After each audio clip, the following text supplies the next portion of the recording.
गुरुजी, पूर्वार्ध में कुल कितने अध्याय हैं? महेश, इस भाग में कुल 34 अध्याय हैं।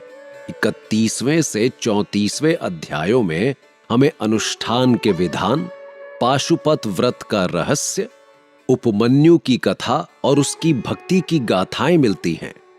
वायुदेव महर्षियों से कहते हैं, हे मुनियों, प्रत्यक्ष ज्ञान की प्राप्ति के लिए भगवान शिव का पूजन और उनका अनुष्ठान सर्वोत्तम साधन है। इसी के द्वारा मोक्ष की प्राप्ति संभव है। क्रिया, जप, ध्यान और ज्ञान से आराधना का अनुष्ठान किया जाता है।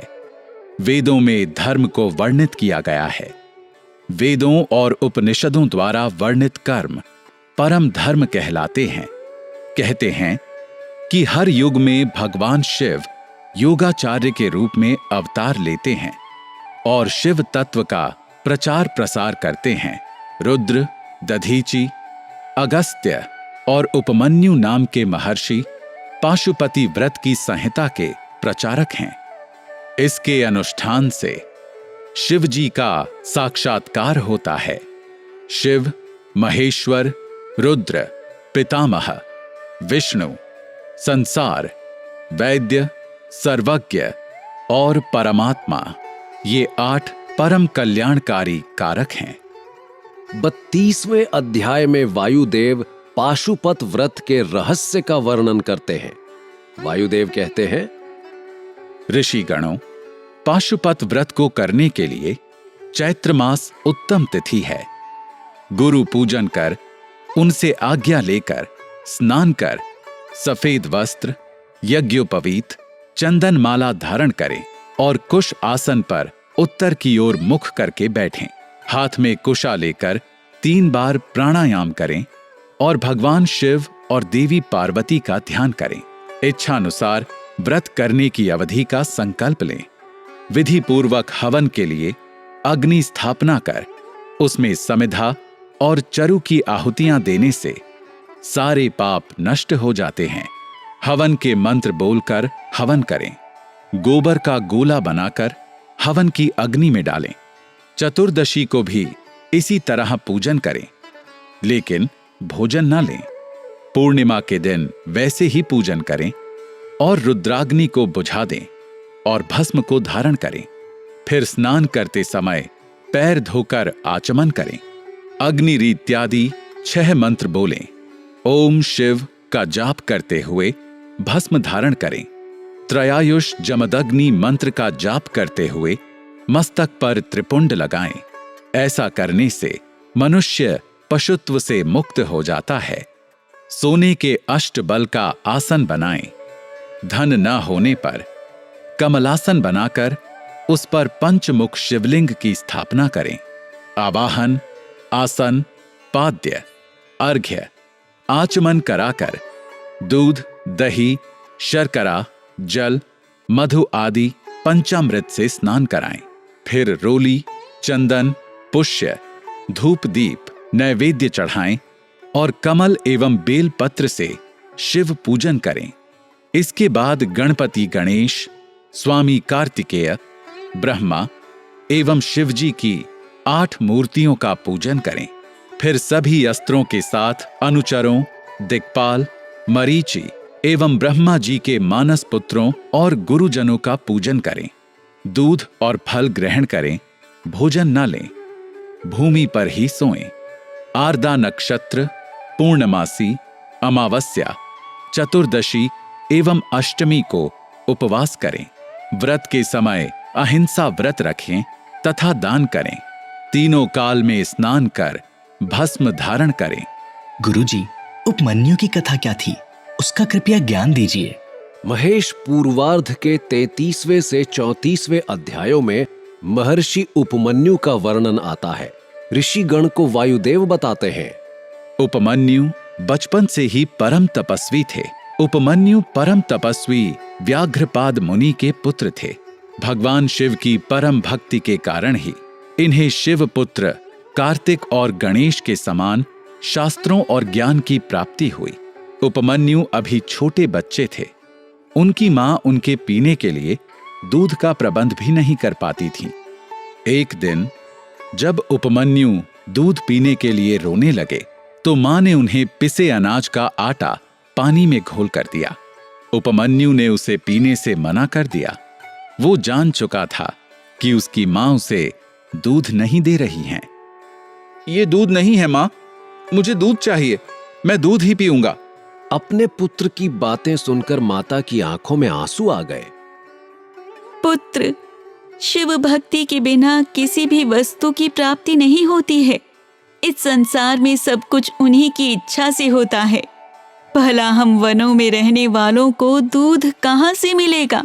तुम रोना बंद करो। तुम्हें ऐसे देखकर मुझे बहुत दुख होता है। माँ, मैं शिवजी को प्रसन्न करके ही दूध प्राप्त करूंगा। बेटा, भगवान शिव तो सर्वत्र विद्यमान हैं। वे ओम नमो शिवाय मंत्र द्वारा प्रसन्न होते हैं। माता की बात सुनकर भी उपमन्यु का जिज्ञासु मन शांत नहीं हुआ। उसने अपने मन में शिवजी के दर्शन करने का दृढ़ निश्चय कर लिया था। उस रात जब वो अपनी माता के साथ सोया हुआ था, तभी उसकी आंख खुली और उसे लगा जैसे शिवजी उसे बुला रहे हैं। वो रात को ही घर से निकल गया। वो ओम नमः शिवाय का जाप करता हुआ घने वनों में चला गया। उसे ना तो वन में भटक जाने का भय था, ना ही किसी हिंसक पशु या प्रेत राक्षस द्वारा खा लिए जाने की चिंता थी। उसके मन में तो उस समय सिर्फ और सिर्फ भगवान शिव के साक्षात्कार का ही संकल्प था। चलते चलते ही रास्ते में उसे अचानक एक शिवालय दिखाई दिया। उपमन्यु ने शिवालय में प्रवेश किया और ओम नमः शिवाय का जाप करते हुए शिवजी की मूर्ति से लिपट गया और 3 दिन तक उन्हें पकड़कर रोता रहा। वो मूर्छित अवस्था में भी मंत्र का जाप करता रहा। उसे ये नहीं पता था कि एक पिशाच की दृष्टि उस पर पड़ गई थी। वो अपनी भूख मिटाने के लिए उपमन्यु को उठा ले गया, परंतु शिव की कृपा से एक सांप ने आकर पिशाच को डस लिया। जब उपमन्यु को होश आया तो शिव मूर्ति को सामने न पाकर वो दुखी हो गया। घने वन में बालक उपमन्यु क्या रोते हुए भगवान शिव को ढूंढने लगा? क्या उसे भूख और प्यास नहीं लग रही थी गुरुजी? क्या भगवान शिव की दिव्य दृष्टि उस पर पड़ी? महादेव से कुछ नहीं छिपता महेश। जैसे ही उन्होंने देखा कि उनका परम भक्त उपमन्यु उनके दर्शनों के लिए भटक रहा है, तो वे तुरंत उठकर उसके पास जाने लगे। तभी देवी पार्वती जी उन्हें रोककर पूछने लगी कि वे कहां जा रहे हैं। तब शिवजी ने उन्हें बताया कि उनका प्रिय भक्त उपमन्यु उन्हें पुकार रहा है। उसकी मां भी रोती हुई उसे ही ढूंढ रही है, इसलिए वे उसके पास जा रहे हैं। शिव सदैव अपने भक्तों के अधीन रहते हैं। शिवजी पार्वती जी से कह ही रहे थे कि सारे देवता उनके सम्मुख उपस्थित हो गए। शिवजी ने उन्हें बताया कि उपमन्यु की तपस्या पूरी हो चुकी है और वे उसे ही वर देने जा रहे हैं। शिवजी देवराज इंद्र का रूप धारण करके ऐरावत हाथी पर सवार होकर उपमन्यु के सामने प्रकट हुए। उपमन्यु ने हाथ जोड़कर देवेंद्र को प्रणाम किया। तब इंद्र के रूप में शिवजी बोले, बालक, हम तुम्हारे तप से प्रसन्न हैं। मांगो, क्या मांगना चाहते हो? हे देवेंद्र, आप मुझे भगवान शिव में भक्ति और श्रद्धा प्रदान कीजिए। ये सुनकर इंद्र रूपी शिव जानबूझकर अपनी ही निंदा करने लगे। उनके अपशब्द सुनकर बालक उपमन्यु को क्रोध आ गया और उसने उन्हें उसी समय वहां से चले जाने के लिए कहा। उपमन्यु की शिव भक्ति से प्रसन्न होकर शिवजी ने उसे साक्षात दर्शन दिए। शिवजी को सामने पाकर उपमन्यु उनके चरणों में गिर पड़ा और उनकी स्तुति करने लगा। शिवजी ने बालक उपमन्यु को अपनी गोद में उठा लिया और मुस्कुराकर कहा, उपमन्यु, मैं तुम्हारी भक्ति से अति प्रसन्न हूं। मेरी कृपा से तुम्हारे सब कष्ट दूर हो जाएंगे, तुम्हारा परिवार धनी हो जाएगा तथा तुम्हें दूध, घी और शहद आदि वस्तुओं की कभी कोई कमी नहीं रहेगी।